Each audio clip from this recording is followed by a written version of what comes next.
আমাৰ তাত যিমানখিনি এক্স অফিচিঅ' মেম্বাৰ প্ৰেজেণ্ট থাকিব লাগে অনাৰেবল MLA ছাৰ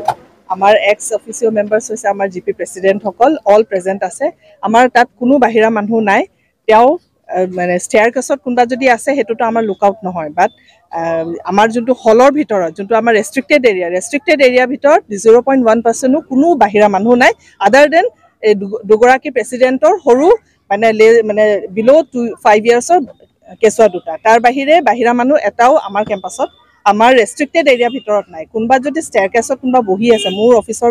গোটেই প্ৰায় অফিচিয়েলছখিনি আছে তো সেইটোতো মোৰ ধৰি লওক আমি ৰেষ্ট্ৰিক্টেড এৰিয়া বাহিৰৰ বস্তুটোত আমি চাব নোৱাৰোঁ ন সেইটোৱে কথা অভিযোগ কৰিছে এতিয়া ৰাইজৰ অভিযোগ তেওঁলোকে যিটো প্লান আছিলে তেওঁলোকৰ প্লানটো হয়তো ছাকচেছ নোহোৱাৰ কাৰণে কিবা অভিযোগ আনিব পাৰে এলিগেশ্যনছটোতো এইটোতো আপোনালোকে স্থানীয় আৰক্ষীক অৱগত কৰিছিলে আজি এইটো অলৰেডি DC বাইদেউৰ ফালৰ পৰা SP ছাৰক ইন ৰিটেন তেওঁলোকে জনাইছে আৰু ময়ো CDC ছাৰ বা DC বাইদেউ যোনগৰাকী ইয়াৰ আজি গোটেই মানে মিটিংখনৰ অথৰাইজ অফিচাৰ আছিলে তেওঁলোকক জনাইছিলোঁ গেডাৰিং হৈছে বুলি বাকী তেওঁলোকে জানে বিকজ মই কেম্পাছটো মোৰ মানে ইউজ হৈছে বাট মই অথৰাইজ নহয় মই যিখিনি মোৰ মানে ৰাইটত পৰে মোৰ পাৱাৰত আছে সেইখিনি মই কৰিছোঁ